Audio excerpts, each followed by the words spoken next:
Olá, pessoal. Sou o professor Vanderlei. Nós vamos dar continuidade aqui à disciplina Estrutura de Concreto Armado 1, falando sobre a questão da determinação dos esforços em uma laje de concreto, visto que nos conteúdos anteriores a gente já aprendeu a calcular as lajes e fazer algumas verificações preliminares do pórtico, né? Então, eu vou utilizar um exemplo que está aqui nesse link da apostila do pessoal da UFPR, da Federal do Paraná, e nós vamos fazer o desenvolvimento ao nosso modo aqui, que tem, né, no livro aí, né, que vocês podem consultar.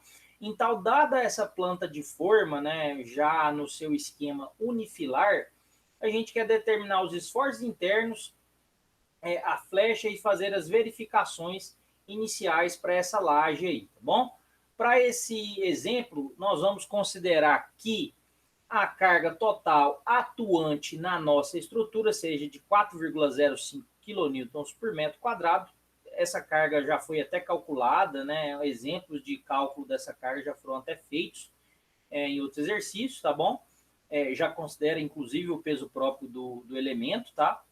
E nesse caso aqui, a laje ela possui altura de 10 centímetros e uma altura útil de 8,5. Esse valor aqui é arbitrado, tá, pessoal? Como esse valor aqui é arbitrado, aqui no caso a gente arbitrou 85% de H, tá bom? E aí a carga variável é de 1,5 kN por metro quadrado, ok? As lajes elas são de 25 MPa, feitas com agregado de granito, e a retirada das escoras ela vai se efetivar aos 28 dias, tá bom? E ela possui fins residenciais. Então é um painel formado por 4 lajes, tá bom? Contínuas, de mesmo nível, né, superior, e aqui a gente percebe que tem uma laje, né, que é uma marquise, tá bom? Nós vamos fazer o cálculo aí, nós vamos demonstrar um exemplo, tá? E aí vocês ficam à vontade e livres para fazer os outros cálculos aí no link, inclusive a gente tem aí outros exemplos, tá bom? Que vocês podem checar. Apesar de eles utilizam a tabela de Kizern, tá? Mas não vai fazer muita diferença não, ok? No frigir dos ovos. Então, vamos determinar primeiramente os engastamentos. E aí é muito importante a gente lembrar das observações que eu acabei de falar para vocês. Todas as lajes possuem o mesmo nível superior, né? A mesma cota, ou seja, não tem dente na laje, né? Ao longo do plano, né? Então, pessoal, como não tem dente, não tem esse desnível, né? E eu acabo de informar no exercício que todas as lajes têm a espessura de 10 centímetros, então parte-se da premissa que tudo que tiver contínuo vai estar engastado, tá bom? Talvez poderia ter uma dúvida ali na laje L1, se engasta ela ou não na L2, mas a gente vai botar como engastado, tá? Vai deixar essa laje aí bem amarrada na outra laje, né? E na viga. Então, o que nós temos aqui? Nós temos essas condições de apoio, né? Eu sempre saliento para vocês que colocar engastamento em uma laje é colocar armadura, né? Então, a gente está partindo da premissa que quando nós formos calcular os esforços dessa viga, todas elas terão um momento negativo nos seus bordos contínuos, tá? É isso que a gente está admitindo, ok? Aí vem aquela discussão, professor, quando fazer isso, quando não fazer, todas as situações a gente deve fazer. Lógico que a resposta é até uma resposta não é legal, né? Vai depender do seu referencial, né? De como você está projetando e tudo mais. Mas normalmente eu costumo deixar tudo engastado, né? E à medida que eu vou vendo que os painéis não têm tanto deslocamento, eu vou liberando para bordos apoiados, né? Então, por exemplo, se eu perceber que é lógico que isso com auxílio de computador, né? Que senão precisaria fazer todo o cálculo novamente, né? Mas eu percebo que essa laje aqui não tem uma flecha muito grande, o que eu faço? Eu tiro esse engastamento aqui, que vai permitir que a laje ela tenha um pouquinho mais de deslocamento, né? Aí eu vou ter segurança para quando eu for armar essa peça aqui na região do engastamento, eu usar a menor armadura possível, tá? Aí já, por exemplo, na situação da marquise, impossível fazer isso. Eu tenho que engastar aqui nessa continuidade, né? Eu tenho que garantir esse engastamento aqui, senão vira um mecanismo, né? E aí vai entrar em colapso, tá bom? Então, a priori, vamos escolher todos os bordos contínuos aí engastados, ok? Então, olha só. O que a gente vai fazer? A gente vai fazer o exemplo da laje L2, tá? Nós vamos calcular os esforços para essa laje aí, tá bom? Então a L2 ela é uma laje que tem apoios engastados nas duas direções de LY e na uma direção LX ela está engastada, ok? Se vocês forem lá na tabela, se eu não me engano, a tabela de bares, essa é a tabela 5B, a gente vai ver logo a seguir, né? Mas elas têm dimensões em planta 4x3, eu vou calcular aqui o meu parâmetro lambda, né? Um parâmetro geométrico, que vai medir a relação entre as distâncias em planta, né? Eu chego a 1,33. Então, como o meu lambda é menor que 2, a minha laje é armada em duas direções, tá? Então, eu já sei que eu vou ter armadura de porte estrutural nas duas direções. Então, eu vou ter que ter momento em X e momento em Y, tá? Então, olha só.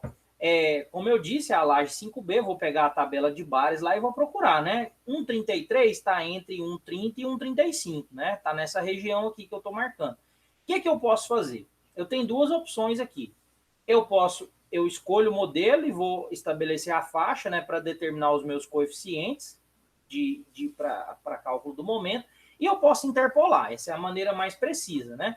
Normalmente o pessoal vai e joga para o maior mais próximo que está na tabela. E aí você está garantindo que o seu esforço ele é um pouquinho maior, né? Está garantindo a segurança do conjunto aí tranquilamente. No caso aqui, eu tenho uma tabela que eu utilizo, eu vou interpolar, né? Então eu interpolei aí entre 1,30 e 1,35, cheguei nesses valores aqui, tá bom?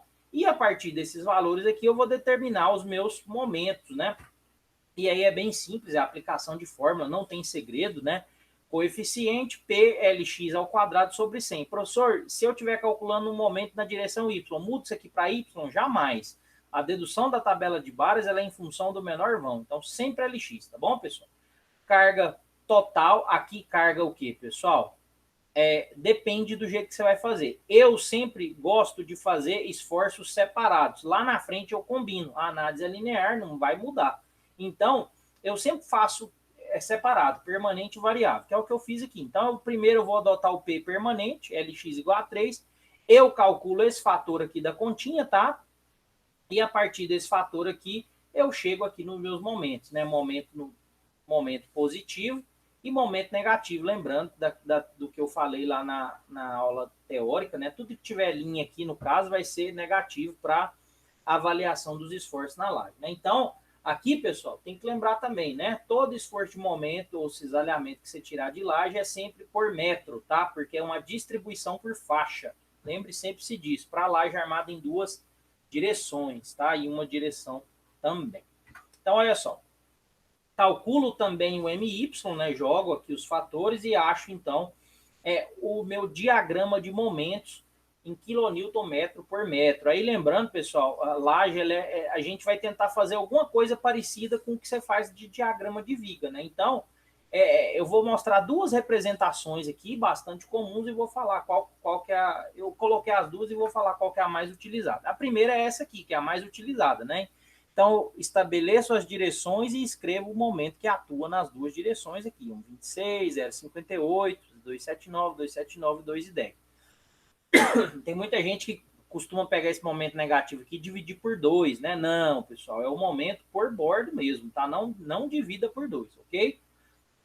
E tem uma representação que é mais ilustrativa do que acontece, né, no momento fletor, que é essa representação aqui, tá, pessoal? A representação que o pessoal costuma empregar aí, tá bom?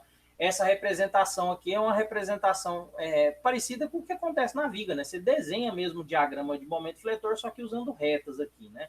Você não está muito preocupado se tem parábola, nem nada disso, é só retas, né? Aí nem preocupo com essas distâncias aqui também. Esses diagramas aqui, para quem está fazendo a disciplina de pontes aí, ou vai fazer, ou já viu, né? É muito utilizado nas tabelas de Rich, né? Ele coloca lá dessa forma lá, né? Eles colocam os diagramas desse jeito e não desse jeito. Esse jeito é uma representação mais moderna que você consegue encontrar aí nos livros do professor Paulo Bastos, né? No livro do professor Xuxi tem também, tá bom? Então é isso, né? Então nós temos uma representação 1 e 2, né? Nós vamos utilizar mais essa aqui, tá, pessoal? A representação 1, que é a mais comum aí. Beleza? Para determinar as reações ou os esforços de cisalhamento, eu vou usar o método das chaneiras plásticas, né, que consiste em dividir a minha estrutura em faixas de carregamento e cada bordo da laje, né, que tem um apoio vai receber um pedaço dessa carga. Como aqui desse lado aqui, pessoal, tem engaste, ó, então 60%, 30%, aquela regrinha que a gente explicou lá, né? Então, fica aqui a área 1, área 2 e área 3, né? E aí eu vou particionar essa carga para cada elemento aqui e aplicar, né? Então, a regrinha é essa aí, tá? Que tem lá na teoria, tem no livro aí, vocês podem consultar. E, de novo, né? Tudo que tem linha quer dizer que é o quê? Quer dizer que é bordo com engaste, né? Ou vai ter momento negativo. Então, a gente sempre adota essa mesma ponderação aqui para não ficar perdido em relação às representações aí simbólicas, né? Então, a reação vai ser dada por a letrinha V, né, que é o quê? Carga vezes a área de fluente dividido pelo vão, né? O vão que você está analisando. Então, aqui tem as áreas, tá, pessoal? A carga que eu estou colocando. E aí, então, eu chego lá, né, e vou fazer aqui etapa por etapa, né? Então, a laje ela é 3x4, então vem aqui, ó.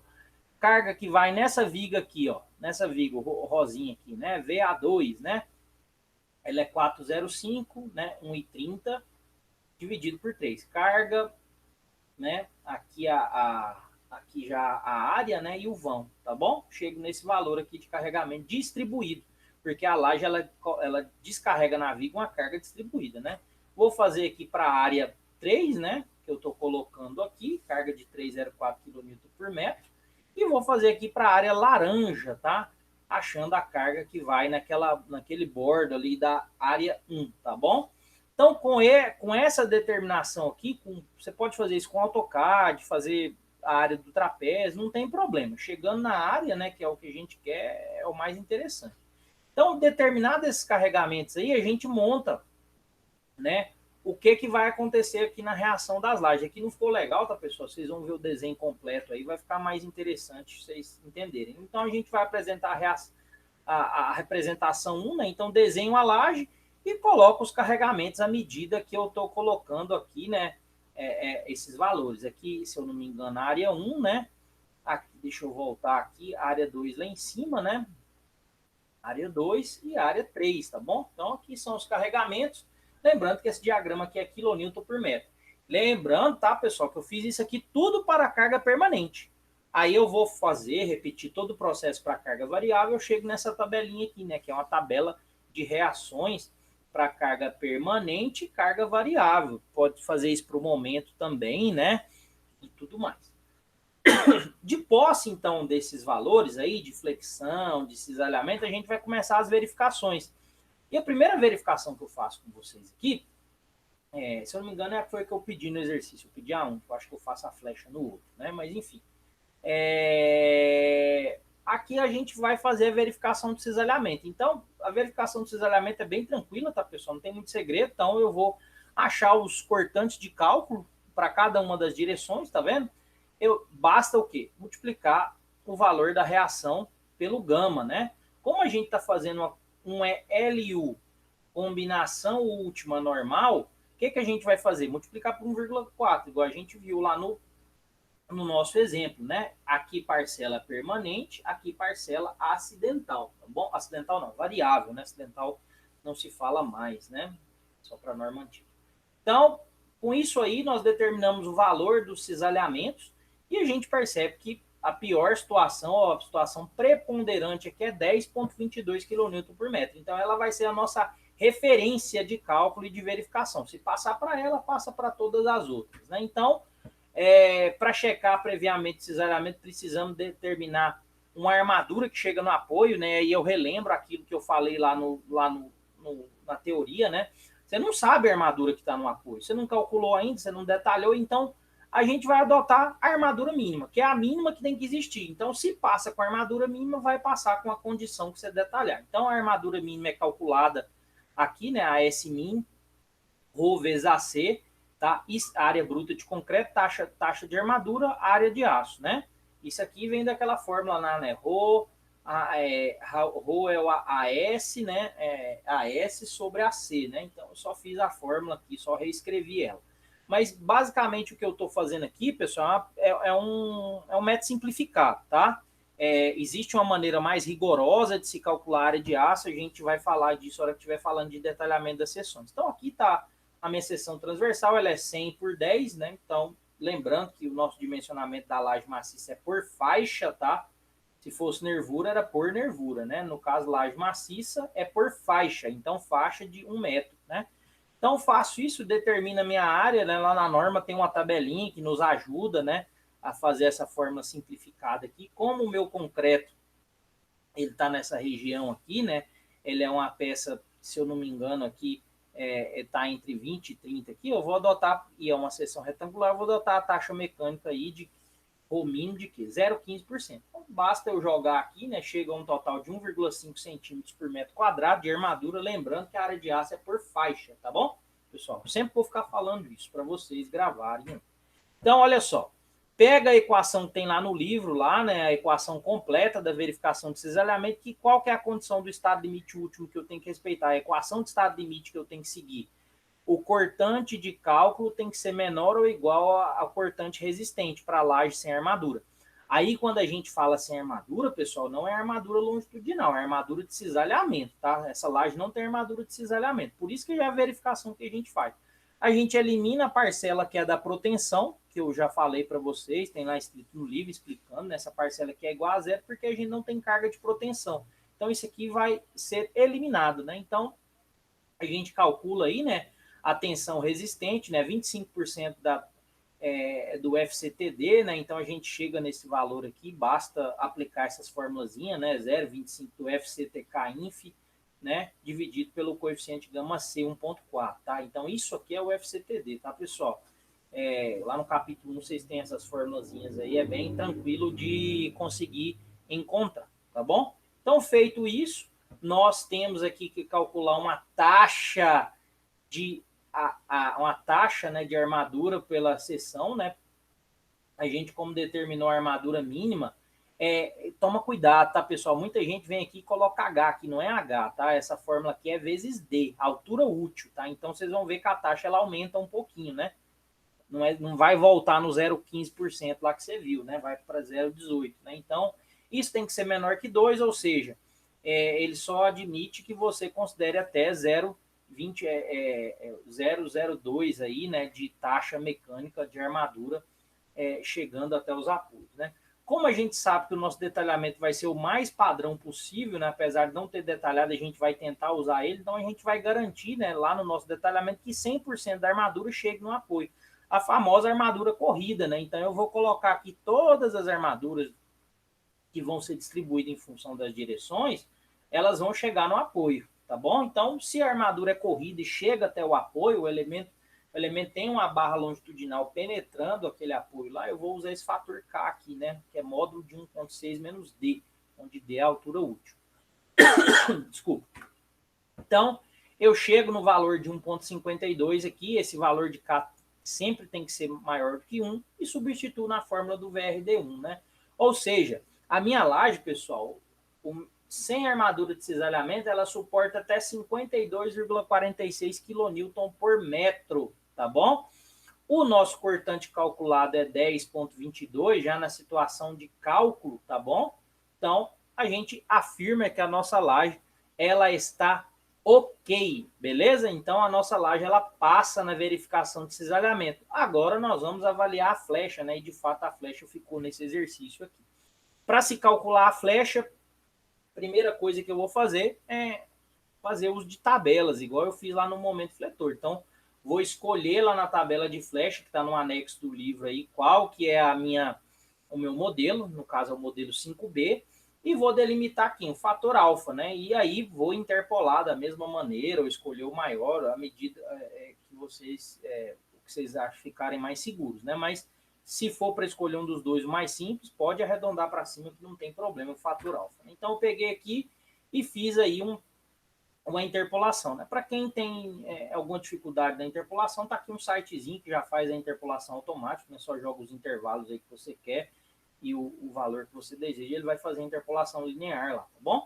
Então, já cheguei aqui nesse valor de alfa, basta substituir nessa fórmula aqui, né? Tem que tomar cuidado com as unidades aí, para não fazer besteira, né? Mas, enfim, a gente vai fazer isso aqui. E aí, pessoal, flecha é aquela história que eu falei para vocês, lá na explicação da teoria. Flecha tem que verificar se a peça está fissurada ou não, porque se a peça estiver em um estado onde o momento atuante é maior que o momento de fissuração, você precisa levar em conta essa fissuração e reduzir a rigidez da sua peça, tá bom? mesmo que essa redução seja uma redução aproximada, que é o que a gente propõe nesse primeiro momento de verificação de flecha, que é aquela história, né? Jogou carga, calculou esforço, vê mais ou menos como é que está, o que está acontecendo com a flecha, para aí você tomar a decisão de detalhar ou não. Aqui está o valor do MR, né, do momento de fissuração, que é o que eu falei lá, né, só uma variação dessa fórmula aqui, tá bom? Considerando a influência da seção transversal e tudo mais, né? Então, a gente quer o nosso momento de fissuração, o nosso momento MR. Então, para a seção retangular, esse valor é 1,5, tá? Aqui, pessoal, tem que tomar cuidado com essa distância Y aqui. Tem muita gente que acha que esse Y aqui, na hora que chega lá no detalhamento, acha que esse Y é a mesma linha neutra de dimensionar a viga. Não é, tá? É a distância do centro de gravidade até o bordo tracionado. Por que você quer até o bordo tracionado? Porque você quer o seu momento de fissuração não é onde está fissurado, então tem que ser no bordo tracionado, visto que o concreto não tem resistência à tração, né? Ele tem, mas a gente não considera para cálculo. Então eu deixo essa figura aqui, tá? Que o Y é a distância do CG até o quê? Até o bordo mais tracionado, beleza? O FCT, para o caso da flecha, que é a condição de estado limite de serviço de deformação excessiva, conhecido como ELSDEF, é dado para que o FCT esteja o valor de FCTM. Então, calculo aqui o meu FCTM, tá bom? Bem simples. E prossigo, então, com o cálculo da inércia. Vocês vão ver que aqui, pessoal, eu não coloco a contribuição da armadura. Eu não conheço a armadura, então eu não coloco a contribuição da armadura. Calculo a inércia da seção bruta, então faço o cálculo do MR. Ou seja, a minha peça, ela suporta 641,24 kNm por metro, tá bom? Então agora eu vou comparar com os esforços que eu encontrei lá na minha peça. E aqui eu vou mostrar a combinação, né? A combinação para vocês desses valores, né? Aqui, de novo, né? A laje, os esforços de flexão para a carga G. Aqui os esforços de flexão para a carga Q, tá bom? Aí, o que eu vou fazer? Existe maneira simplificada, maneira mais complexa. Aqui a gente vai fazer a maneira simplificada, né? O que é a maneira simplificada? Eu vou construir aqui os diagramas de momento positivo e negativo para cada uma das cargas. Então, olha só, está aqui, né, os momentos positivos e negativos. Estão aqui as considerações em relação à combinação que eu vou fazer daquelas cargas, porque eu preciso combinar, não é? Para fazer. Se é um estado limite de serviço, eu tenho que usar uma combinação de serviço, não última, como na verificação de cisalhamento. Então, aqui eu vou utilizar a combinação quase permanente, tá bom? Vocês vão ver lá, que vocês vão ver no livro, né? Tá bem explicado isso aí, que é a combinação quase permanente quando se quer checar flecha, quando se quer checar essencialmente a abertura de fissura, que é um caso que a gente vê lá na viga, no concreto 2, a gente vai utilizar outra combinação, tá? Mas para a combinação quase permanente, nós vamos precisar do Psi2 e como a edificação é residencial, o meu gama 2 aqui, o meu gama F, que é igual a Psi2, né, ele vai ser 0,30. Se a gente tivesse detalhando, volto a lembrar, né, você utilizaria a combinação última normal, tá bom? Então, com isso aí, nós colocamos as combinações e fazemos aí as cargas, né? A carga para a combinação quase permanente e para a combinação última normal, tá? Aqui só a critério de conhecimento, mas eu vou utilizar a combinação quase permanente. Então aqui estão os momentos, tá bom? Os momentos atuantes na minha peça na situação de aqui serviço, tá? E aqui estado limite último, tá? Então aqui eu posso até trocar o serviço para ficar padrão a nomenclatura, né? Por ELS, tá bom? Então, feito isso, pessoal, o que é a minha ideia? A minha ideia é pegar o momento máximo, a pior situação, né? Eu poderia pegar por faixas, mas isso aí já tem uma análise mais complexa, né? Por exemplo, o TQS lá, ele divide, por exemplo, quando calcula uma viga, né? A flecha de uma viga, ele divide a viga em várias barrinhas, como se fosse um elemento finito, e vai pegando a rigidez de barrinha por barrinha e fazendo a contribuição da rigidez. A gente não vai fazer isso, tá? A gente vai fazer a maneira mais simples, que é o momento máximo e a influência desse momento máximo sobre a flecha. Mas olha só a situação aqui. Ó. O nosso momento máximo, pessoal, ele é o quê? Ele é de 310 aqui, pessoal, até ficou uma continha errada, né? Agora que eu estou vendo aqui, né? Vou voltar aqui, Isso aqui está tudo em centímetro, né? Então, isso aqui está em centímetro, tá? 641,24 kN por centímetro. Vi a conta ali e lembrei. Então, aqui está em centímetro, tá bom? Aqui é quilonewton centímetro, centímetro quadrado, centímetro, tá? Por isso que eu vi que deu uma escala tão diferente ali no valor. Então, olha só. 3,10 kN por metro vira 310 kN centímetro por metro, então 641, que é o momento MR, é maior que o momento atuante. O que está acontecendo aqui? A minha peça não sofre fissuras, né? Então, quando eu for calcular a rigidez, eu não preciso aplicar aquela penalização de 70% que eu falei para vocês, que é uma penalização, um número mágico lá para a gente jogar uma penalização na laje, mas que quando você for verificar a laje mesmo, você tem que fazer a forma rigorosa, né? Que é o cálculo da inércia de Brenson, que a gente vai ver no futuro. Então, olha só. Não vai ter fissuração, então eu não vou reduzir esse valor aqui, tá? Então, olha só, vou só aplicar a fórmula aqui, né? O alfa é 2, o B é 100, tá? Aqui você vai cortar esse com esse, né? Porque é 100 centímetros. A carga eu vou inserir em quilonewton. A carga aqui, né, no caso, está em metro quadrado, então quilonewton por centímetro quadrado, tá? Toma cuidado com isso, porque eu já quero que a minha flecha saia em centímetros. Então, faço isso, tá? Eleva a quarta aqui, o menor vão da laje, sempre LX aqui também, tá? As tabelas de bares ou as adaptadas de bares pelo professor Libano, então todas LX aí, tá? Então, a minha flecha direta é de 4 centímetros, tá bom? Minha flecha direta é de 4 centímetros e aqui eu coloco para vocês de onde eu tirei os valores aí, né? BW é igual a 100, o P é a carga combinada, tá vendo aqui, ó, o psi aqui que eu tô colocando, né? 4,5, 1,5, dá isso aqui, eu transformo para esse valor aqui em centímetro quadrado, né? Que eu tô marcando para vocês aqui. Inércia, que eu já tinha calculado, e o SI aí, o SES, né? Que são os módulos de elasticidade do concreto, já de acordo com a norma aí, né? Aqui vocês podem conferir a tabela 8.1 da norma também, tá? Lá tem esses valores aí. Eu chego na flecha direta aí de cerca de 0,04 centímetros, tá? Uma flecha bem pequena, então nos leva a dizer, né, que se eu quisesse deixar aqueles bordos lá todos apoiados, eu poderia, com exceção do que faz continuidade com a marquise, tá? Então, agora eu vou acrescentar o fator de fluência, tá? Como o fator de fluência, eu não conheço a armadura da peça, não sei se ela... Laje normalmente não tem armadura em cima, no bordo comprimido, né? Mas eu vou adotar esse alfa F aqui, tá? Vou fazer essa continha, que é o quê? O alfa F, para situações mais corriqueiras, é o quê? É uma variação desse parâmetro epsilon aqui, né? Que é o tempo final menos o tempo inicial que você retira os escoramentos. Ou seja, quanto que a peça começa a trabalhar, né? Eu vou colocar aqui trabalhar, tá bom? E aqui o valor final, lá no infinito, né? Quando a fluência ela estabiliza, né? Normalmente é com dois anos, né? Cerca de 2, 3 anos. Então aqui, ó, eu vou colocar o valor fixo que a norma coloca lá no livro, tem aí escrito, né? 2. E aqui eu vou calcular o meu T inicial, meu T0, né? Que na verdade vem para os 28 dias, ou seja, um mês, tá? Então, com um mês eu consigo fazer a retirada de forma, né? Isso vai me gerar um alfa F de 1,32, tá? Aqui vocês veem, né? O T0 que eu tiro da tabela, tá bom? Então, chega aqui no alfa F de 1,32 e então faça a conta total aqui, né?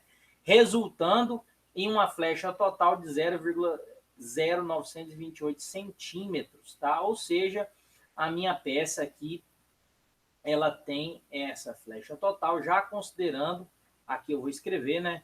Já com efeito da fluência, tá? Que tem que ser considerado. Por exemplo, lá no default do TQS, esse valor aqui, ó, é 2,5, tá? Só para vocês terem noção, mas a gente tem como trocar, né? Enfim, mas ele já deixa lá 2,5, que é até um valor um pouco acima do normal aí. Aqui tá a tabelinha, né, da onde eu tiro lá, só para vocês checarem, né, esse valor aí, né, acima de 70 meses. E aqui, pessoal, o que é a verificação final? A gente verifica se a flecha passa, né? E aí a gente vai lá na tabela 13.3 da norma e para aceitabilidade sensorial, já que é uma laje, eu tenho que garantir que a minha flecha total não seja maior que o meu deslocamento limite para essa aceitabilidade sensorial de L sobre 250, né? Onde L aqui, ó, pessoal, como é laje, tem que ser quem? Tem que ser o LX, tá? Ou seja, 300 por 250, que dá uma flecha limite de 1,2 centímetros, e a gente está com bastante folga aqui no nosso elemento estrutural, tá bom, pessoal? Aí, lógico, professor, vem as perguntas. Ah, professor, por que você escolheu essa aceitabilidade sensorial? Você não poderia ter escolhido outro critério? Poderia, né? Poderia escolher outro critério. Aqui vocês veem vários, né? Superfície para drenar a água, enfim. Questão de laboratórios, né? Existem situações onde a sua laje tem que ter um nivelamento muito bem feito, né? E não pode ter flecha porque pode ter um equipamento muito de altíssima precisão lá, e esse equipamento, se ele sofrer alterações com essa flecha, e vai sofrer, né? Ele pode perder precisão, né? Então, essa flecha aí que eu estou mostrando para vocês é a verificação mais tradicional, que é a aceitabilidade sensorial, né? Quando a gente vê lá no concreto 2 falando de viga, a gente vai tratar da influência da flecha nas alvenarias, que aí vai ficar mais rigoroso, né? Esse critério. Mas para lajes esse aqui é aceitável, tá, pessoal? Então a gente finaliza aí o exemplo de cálculo de flecha e cálculo inicial de esforços, né, e verificações iniciais, e vamos então só para compatibilização dos esforços quando você está fazendo um painel na mão, e aí a gente finaliza o capítulo 4. Abraço, pessoal.